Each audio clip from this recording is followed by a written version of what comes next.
কি অবস্থা, সবাই কেমন আছেন? আজকে আপনাদেরকে দেখাবো আমি সকালবেলায় কি খাই।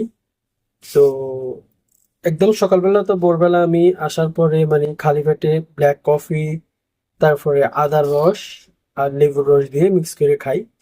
তো তারপরে 10টার দিকে আমি এই চনা বুট গতকাল ভিজিয়ে রাখছিলাম, এটা এই যে এখন মোটামুটি হয়ে গেছে।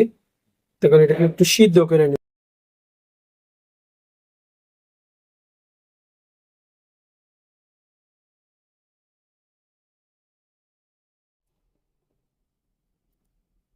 এই তো আমার সালাদের সবকিছু রেডি। এখানে গাজর নিছি, তারপরে এখানে সালাদ, তারপরে গ্রিন ক্যাপসিকাম আছে, এগুলো যেগুলো গ্রিন ক্যাপসিকাম, তারপরে টমেটো, তারপরে সিদ্ধ করা চনা, তারপরে এখানে সালাদ, এখানে আহ, খাস আছে, তারপরে এটা পাতাকপি এটা, আর এখানে হচ্ছে টক দই। তো টোটালি আমি এগুলোই খাই। তো এগুলো আমি অনেক উপকার পাইছি, যেহেতু আমি মানে আপাতত ভাত খাইতেছি না, ভাত একটু কমে খাই। তো এগুলোই এখন মানে রাত্রে আর সকালে এগুলা খাই। তো আজকে সকালবেলা খাইতে পারিনি, তো এই কারণে দুপুরবেলায় রেডি করছি এগুলা। দুপুরবেলায় আজকে এগুলা খামু, সকালবেলা খাইতে পারিনি। তো এগুলো সবগুলো মিক্স করে নিবো।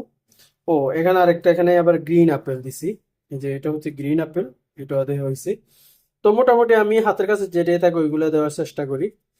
তো যারা এগুলোতে এক্সপার্ট আছেন অবশ্যই তারা কমেন্ট করে জানাবেন আমার এই খাবারের মেনুটা কি ঠিক আছে কিনা, আর কোনো কিছু অ্যাড করতে হবে বা কোনো কিছু এখানে আহ বাদ দিতে হবে কিনা, অবশ্যই সবাই কমেন্ট করে জানাবেন। তো এখন এগুলো সবগুলো মিক্স করে ফেলবো। তো এখানে একটু লবণ দিলে ভালো হয়, একটু মানে টেস্টটা বাড়ে। তো আমার মতে আমি লবণটা না খাওয়াটাই ভালো। তো আমি এখানে বুট সিদ্ধ করার সময় একটু লবণ দিচ্ছি, মানে এটা সিদ্ধ থেকে কাঁচাটা খাইলে মনে হয় একটু ভালো হয়। তো আমার কাঁচাটা খাইছিলাম, তো কাঁচাটা খাইতে একটু লেবু দিতে হয়, লেবু না দিলে আমি খাইতে পারি না, কারণ লেবু বেশি খেলে আমার সমস্যা হয়। তো এর আগে আমি যখন কয়েকদিন আগে লেবু দিয়ে খেয়েছিলাম, আমার একদম অবস্থা খারাপ হয়ে গেছে। তো এই তো মোটামুটি মিক্স করতে হবে, একদম মিক্স করি না, একদম মিক্স করলে সমস্যা হয় কি দইটা মানে পানি ছেড়ে দেয়। তো এই যতটুকু খাই এতটুকু মিক্স করি, তো আপনাদেরকে দেখানোর জন্য মানে মিক্স করছি। তো সবাই ভালো থাকবেন, আমার জন্য বেশি বেশি দোয়া করবেন, আর ভিডিওটা কেমন হয়েছে অবশ্যই সবাই কমেন্ট করে জানাবেন। আল্লাহ হাফিজ।